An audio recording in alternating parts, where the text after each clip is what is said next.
और अभी महाराष्ट्र से एक बड़ी खबर आई है कि आज वहां कोरोना के 57,000 से ज्यादा नए मामले सामने आए हैं। महाराष्ट्र में कोरोना की इमरजेंसी को देखते हुए वीकेंड लॉकडाउन और नाइट कर्फ्यू का ऐलान भी कर दिया गया। महाराष्ट्र अकेला राज्य नहीं है, 12 राज्यों में इस वक्त बड़ा अलर्ट जारी किया गया है। महाराष्ट्र के आंशिक लॉकडाउन में क्या कुछ होगा, क्या क्या पाबंदियां होंगी, इस रिपोर्ट को देखकर आप समझ पाएंगे। शाम 8 से सुबह 7 बजे तक कर्फ्यू लगेगा। शुक्रवार से सोमवार तक इस दौरान यानी वीकेंड लॉकडाउन रहेगा। दिन भर 144 लागू, 5 से ज्यादा लोग जमा नहीं होंगे। पब्लिक ट्रांसपोर्ट 50% क्षमता से चलेगा। मॉल, थिएटर, रेस्टोरेंट, बार बंद होंगे। सरकारी दफ्तर में 50% स्टाफ रहेगा। उद्योग चालू रहेंगे, कंस्ट्रक्शन का काम चालू रहेगा। मुख्यमंत्री उद्धव ठाकरे ने इमरजेंसी मीटिंग के बाद कई बड़े फैसले लिए हैं। उद्धव सरकार ने जो नए कोविड गाइडलाइंस जारी किए हैं वो लॉकडाउन लगाने से महज एक कदम पीछे वाले निर्णय हैं। एक कंप्लीट लॉकडाउन नहीं है, लेकिन ये एक तरीके का अलर्ट है। सरकार ये बताना चाहती है कि अगर कोरोना के हालात नहीं सुधरे तो वो संपूर्ण लॉकडाउन लगाने के लिए मजबूर होंगे। महाराष्ट्र में एक दिन में करीब 50,000 केस, मरने वालों की तादाद 270 से पार जा रही है। मुंबई में एक दिन में 9,000 से ज्यादा केस आ रहे हैं। मुंबई में इस वक्त 150 के करीब ही आईसीयू बेड्स खाली हैं, जबकि 100 से भी कम वेंटिलेटर्स फ्री हैं। मुंबई पर प्रेशर बहुत ज्यादा है।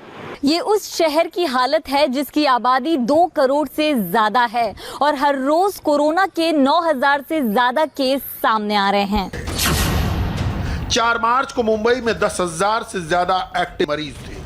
एक महीने बाद 4 अप्रैल को यह आंकड़ा बढ़कर 62,000 पार कर गया। जाहिर है जितने लोग अस्पताल पहुंचेंगे उतना ज्यादा मुंबई का मेडिकल सिस्टम चरमराने लगेगा। लेकिन मुंबई में इस भीड़ को देखकर लगता है कि जैसे सब कुछ ठीक ठाक है। बॉलीवुड स्टार अक्षय कुमार ने भी ट्वीट करके बताया है कि वो कोरोना पॉजिटिव हो चुके हैं। लॉकडाउन को लेकर कई सवाल पूछे जा रहे हैं। जब उद्धव ठाकरे मीटिंग करने वाले थे उससे पहले उनके चचेरे भाई राज ठाकरे की पार्टी महाराष्ट्र नवनिर्माण सेना ने एक ट्वीट किया जिसमें लिखा था कि मुख्यमंत्री उद्धव ठाकरे ने अपने भाई राज ठाकरे से फोन पर कहा है कि राज्य में बढ़ते कोरोना को देखते हुए लॉकडाउन करना पड़ सकता है। ऐसे हालात में उनकी पार्टी सरकार का साथ। वैसे महाराष्ट्र के अलावा पूरे देश में कोरोना की हालत इमरजेंसी लेवल तक पहुंच चुकी है। देश में एक दिन में कोरोना के 93,000 केस, 500 से ज्यादा मौत। पूरे भारत में इस वक्त कोरोना की पोजीशन सितंबर 2020 के इमरजेंसी लेवल पर पहुंच चुकी है और जिस तरह से रोज नए केस बढ़ रहे हैं उससे लगता है कि इस बार कोरोना की नई वेव से हालात और बदतर हो सकते हैं। महाराष्ट्र की रिपोर्ट बहुत डराने वाली है। महाराष्ट्र और उसकी राजधानी मुंबई इस वक्त पूरे देश के सबसे बड़े एपिसेंटर बन चुके हैं। महाराष्ट्र में रोज कोरोना के नए केस 50,000 तक पहुंच चुके हैं। रोज मरने वालों की तादाद भी अब 300 के आंकड़े तक पहुंच रही है। लेकिन देश में महाराष्ट्र अकेला राज्य नहीं है जहां केस बढ़े हैं। हालांकि कोरोना की जो रफ्तार महाराष्ट्र में रही वो इस वक्त बहुत गंभीर बन चुकी है।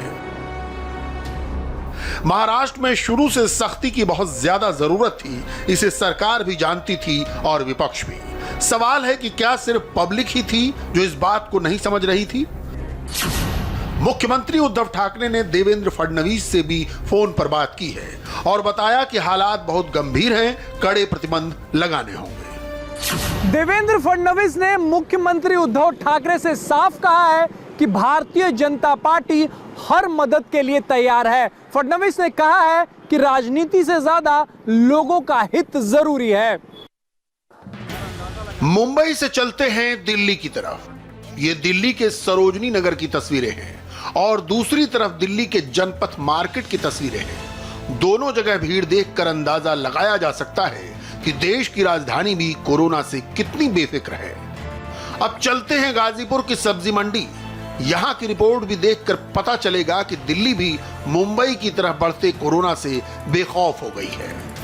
डेली जो संख्या है उसमें इजाफा होता जा रहा है। इसके बावजूद क्या तस्वीरें इस वक्त दिल्ली की अलग अलग मंडियों की है वो हम आपको लगातार दिखा रहे हैं। ये मंडी है गाजीपुर मंडी। यहाँ पर आप देख सकते हैं, अगर हम सोशल डिस्टेंसिंग की बात करें तो सोशल डिस्टेंसिंग आपको यहाँ पर दूर दूर तक नजर नहीं आएगी। काम काम कर रहे हैं, हाथ चल रहा है, तो ऑफिस में थोड़ी बैठे भाई हम लोग। ये बताओ फिर बंगाल में न्यूज रैलियां हो रही, बहुत बड़े बड़े महासभा हो रही है, बड़े बड़े बिल्कुल बिल्कुल आप सही कह रहे हैं, वहाँ पे भी लापरवाही हो रही है। सिर्फ जहाँ पे कोरोना वायरस सिर्फ वहाँ नहीं है जहाँ इलेक्शन हो रहे हैं, इलेक्शन जहाँ नहीं हो रहा वहाँ कोरोना वायरस है। कोरोना को लेकर प्रधानमंत्री नरेंद्र मोदी ने एक हाई लेवल मीटिंग की, जिसमें कैबिनेट सचिव से लेकर स्वास्थ्य मंत्रालय के बड़े अधिकारी तक शामिल थे। प्रधानमंत्री ने उनसे कोरोना को लेकर लेटेस्ट जानकारी ली। देश के 10 राज्यों से इस वक्त 91% नए केस आ रहे हैं। महाराष्ट्र के अलावा पंजाब, उत्तर प्रदेश, गुजरात, मध्य प्रदेश, छत्तीसगढ़ और दिल्ली में हालात ज्यादा खराब हैं। सिर्फ महाराष्ट्र से ही पिछले 14 दिनों में जो नए केस आए हैं वो पूरे देश के 57% मरीज हैं। इस मीटिंग में प्रधानमंत्री ने वैक्सीनेशन की रफ्तार के बारे में भी पूछा। अभी तक भारत में 7.5 करोड़ से ज्यादा वैक्सीन की डोज दी जा चुकी है। इनमें 6.5 करोड़ से ज्यादा लोगों को एक ही डोज मिली है, जबकि 1 करोड़ से ज्यादा लोगों को दोनों डोज मिल चुकी है। भारत में कोरोना की डोज दिए जाने की रफ्तार तेज हो रही है, लेकिन साथ में फिक्र की बात यह है कि इस वक्त देश में 12 राज्य और केंद्र शासित प्रदेश ऐसे हैं जहां कोरोना तेजी से बढ़ रहा है। पूरे भारत में सितंबर के महीने में ऐसे कई दिन हैं जब रोज 97,000 से ज्यादा केस दर्ज किए गए थे। ऐसी पोजीशन अब 6 महीने बाद अप्रैल में नजर आ रही है, जब रोज नए केस 90,000 के पार जा रहे हैं। अब तक भारत में कोरोना के 1.25 करोड़ केस आ चुके हैं। 1,64,000 से ज्यादा लोगों की मौत हो चुकी है। एक्टिव केस अब भी 7 लाख के पास है। महाराष्ट्र, दिल्ली, गुजरात और मध्य प्रदेश सब उन राज्यों की फहरिस्त में हैं जहां कोरोना तेजी से बढ़ रहा है। मध्य प्रदेश के 4 बड़े शहर भोपाल, इंदौर, जबलपुर और ग्वालियर के हालात बहुत ज्यादा खराब हैं। यहां अब संडे लॉकडाउन और नाइट कर्फ्यू भी लगाया जा रहा है। सिर्फ भोपाल में कंटेनमेंट जोन 6 दिन में 20 से बढ़कर 51 हो चुके हैं।